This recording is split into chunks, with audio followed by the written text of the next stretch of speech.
ঈদের পরদিনও মহাখালী বাস টার্মিনালে বাড়ি ফেরা মানুষের চাপ। ঢাকার আশেপাশের জেলার রুটগুলোতেই বেশি ভিড়। এছাড়া পরিবার নিয়ে বেড়াতে বের হয়েছেন অনেকে।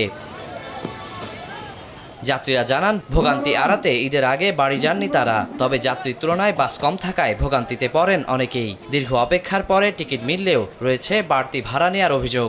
বাস পাইতেছি না, টিকিট পাচ্ছি না। যাওয়ার আগে যে ভিড়টা হয় সেই ভিড়টা এড়ানোর জন্যই মূলত পড়ে যাচ্ছে।